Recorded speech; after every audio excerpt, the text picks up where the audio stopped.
A paz de Cristo Jesus, meus amados irmãos, eu gostaria de compartilhar para você a leitura da nossa lição de hoje, a lição de número 7, fazendo aqui a leitura da revista, para que você possa ouvir em áudio aí a leitura. O tema da lição é a sutileza da relativização da Bíblia. O texto áureo diz assim: toda a escritura divinamente inspirada é proveitosa para ensinar, para redarguir, para corrigir, para instruir em justiça. 2 de Timóteo 3,16. Verdade prática. A Bíblia é a inspirada, inerrante e infalível palavra de Deus. Por isso, não podemos relativizá-la.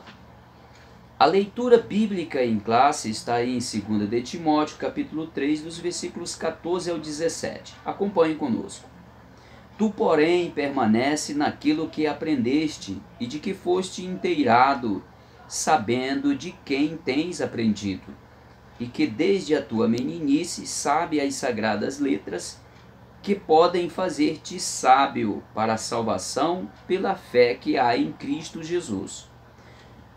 Toda a escritura divinamente inspirada é proveitosa para ensinar, para redarguir, para corrigir, para instruir em justiça, para que o homem de Deus seja perfeito e perfeitamente instruído para toda boa obra. A palavra-chave da nossa lição de hoje é relativização. O texto aqui introdutório da lição diz assim: não é novidade para ninguém que a Bíblia sempre sofreu ataques ao longo dos séculos. Não foram poucas as tentativas de desacreditá-la e até mesmo aboli-la da sociedade. As táticas foram muitas. Às vezes seus exemplares foram queimados, outras vezes a Bíblia foi considerada perigosa, obsoleta e desnecessária. Enfim, em diferentes momentos e épocas, sempre houve algum levante contra a autoridade das Escrituras. Hoje não é diferente. Infelizmente, há quem afirme que a Bíblia precisa ser atualizada. Geralmente, esse posicionamento é tomado quando se trata de questões de natureza social e comportamental. Assim, há quem defenda que a Bíblia precisa ser ressignificada. Em outras palavras, para ele, a palavra de Deus está desatualizada nestas questões sociais e comportamentais, ou, no mínimo, mal traduzida, mal interpretada e, portanto, mal aplicada. Isso é a ideia dos contemporâneos de hoje. Bem, a Bíblia e o espírito desta era. Primeiro subponto diz: a desconstrução. Não é incomum encontrarmos na literatura ou nas mídias sociais expressões como a era do vazio, pós-verdade, o fim das certezas, cultura líquida ou ainda desconstrução. São formas diferentes para nomear o mesmo fenômeno cultural que impera na sociedade contemporânea, também denominada pós-moderno. Em palavras mais simples, esse novo modelo ou paradigma cultural se contrapõe ao cristianismo, procurando desconstruir não apenas a sua herança cultural, mas sobretudo seu conjunto de valores ético, morais e espirituais. Romanos 12, 2. Enfim, é uma forma de pensar e agir diferente daquela que estávamos habituados a enxergar. As consequências, ou a consequência disso, é a relativização das Escrituras. Isaías capítulo 5, versículo 20. Segundo subponto, O relativismo. Dentro desta nova configuração cultural e relativismo, o relativismo é um inevitável. Não há valores perantes ou absolutos. Tudo é relativo. Na verdade, há muito que o relativismo ético, moral, vem se insurgindo na sociedade e de forma sorrateira na igreja. Não há mais parâmetro por meio do qual se possa dizer o que é certo ou errado. Tudo é relativo. Isso significa dizer que qualquer julgamento depende do ponto de vista de quem julga ou analisa. Por essa perspectiva, a Bíblia representa apenas mais um ponto de vista dentro de vários outros. Conferência lá em Hebreus 13, versículo 8. O espírito desta era contribui para a desconstrução e relativização da Bíblia. Esse é o resumo do tópico 1. O tópico 2 diz assim: a Bíblia e o politicamente correto. O primeiro subponto diz: a criação de uma narrativa. Desconstruídos os fundamentos que poderá fazer o justo, desconstruindo os fundamentos que poderá fazer o justo. Salmo 11, versículo 3. Esta pergunta do salmista ecoa em nossos dias. Os fundamentos estão sendo derrubados, destruídos. É preciso observar que isso não é um fenômeno aleatório, impensado. Não, trata-se de uma narrativa ardilosamente construída com o fim de desconstruir os valores cristãos e substituí-los por outros. É aí que se cria uma narrativa ou história para se chegar a esse fim. Surge o discurso do politicamente correto. Dentro deste modelo criou-se uma nova moralidade, uma nova ética e, portanto, uma nova forma de dizer o que é certo e errado. Por esse novo modelo, está correto se fazer aborto, proibir a leitura da Bíblia em espaços bíblicos, 2 Timóteo 3, 12 ao 14, dentro desta narrativa do politicamente correto, não há espaço para a Bíblia.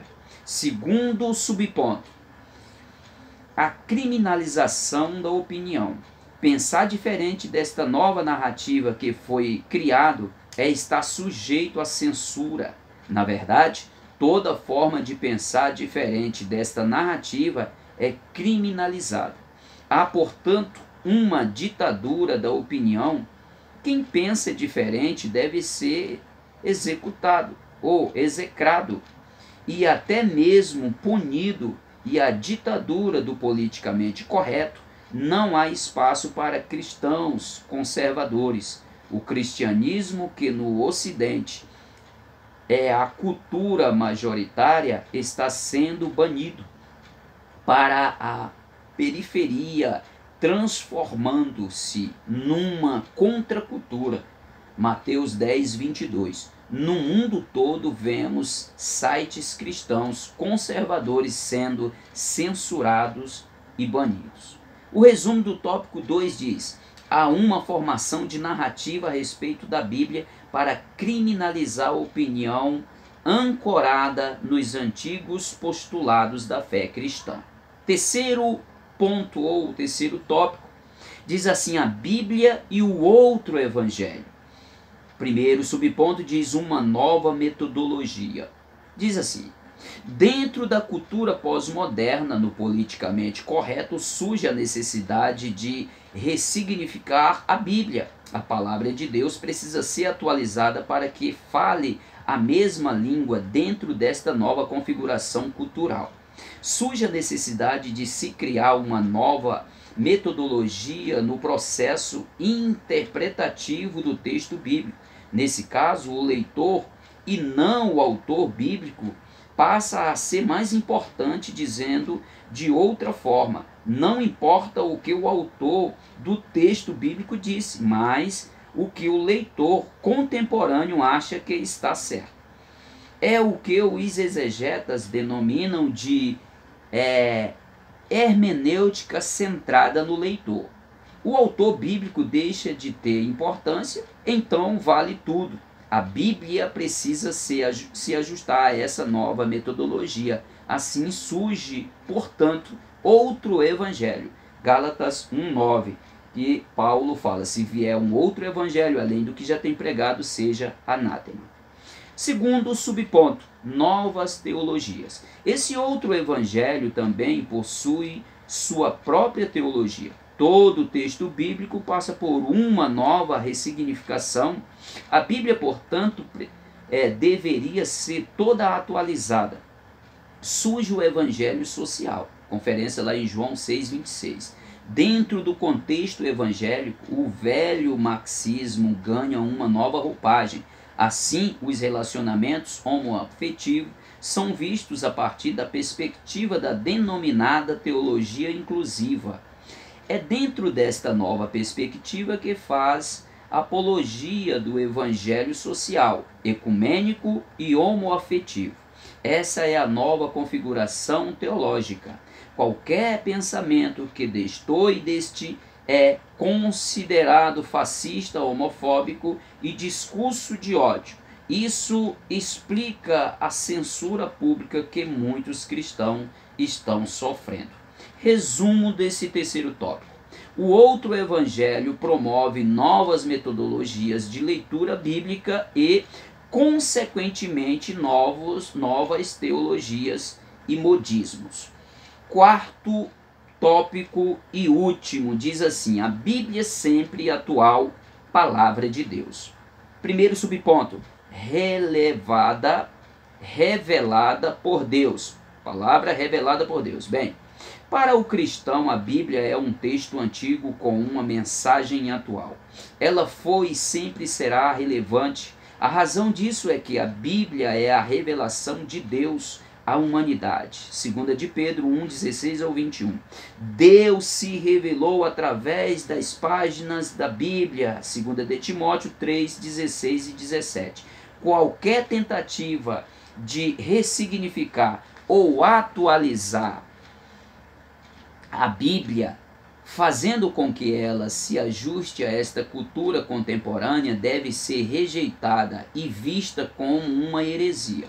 A Bíblia não pode nunca ser ajustada à mentalidade de uma cultura caída e, portanto, afastada de Deus. Isaías 59:1 ao 4. Os pregadores que levantaram esta bandeira apostata, na verdade, devem ser vistos como os falsos profetas. Às vezes parecem anjos de luz, mas na verdade pregam ensinos de demônios. 1 de Timóteo 4:1. O fim é afastar a humanidade da cruz de Cristo. Segundo subponto diz: a inspirada por Deus. A Bíblia é a revelação de Deus. Isso significa que ela tem origem em Deus e por ele foi inspirada. Paulo, o apóstolo, disse que toda a escritura é inspirada por Deus, 2 de Timóteo 3,16. Nenhum livro, por mais espetacular que seja, pode se colocar em pé de igualdade com a Bíblia. A razão é que a Bíblia possui inspiração divina, as outras literaturas não. Alguém pode receber de Deus alguma iluminação para dizer ou escrever algo, mas ninguém pode dizer que foi inspirada por Deus, na mesma forma que os escritores bíblicos foram.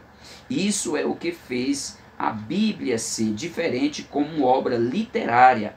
É um livro com uma mensagem especial e atual, porque espelha a mente de Deus. Resumo do tópico 4 e último.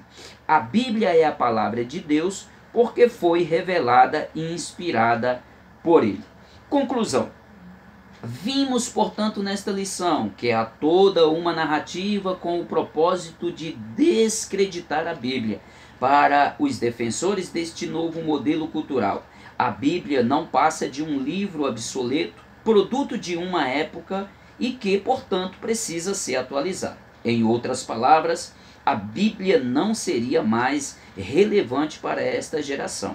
Aqueles que já aderiram a essa suposta necessidade de atualização do texto bíblico, alegando que esta precisa ser relevante para esta geração, desenvolveram metodologias, teologias próprias. Dentro desta nova forma de entender o texto, a Bíblia é que precisa de ajuste e não o homem se ajustar a ela. Todo cristão que segue a ortodoxia bíblica deve rejeitar este ensino. Não podemos aceitar nada que mutile a Bíblia por conta do politicamente correto. Não podemos rejeitar o que ensina a ortodoxia cristã ou trocá-la pelas novas teologias. Bíblia é a palavra de Deus e por isso sempre será atual e relevante para a humanidade. Meus queridos, Deus abençoe. Esta foi a leitura, foi o áudio da nossa lição, lendo a lição de número 7, para que você possa acompanhar esta leitura aí em sua casa. Deus abençoe e até a próxima, assim querendo Deus.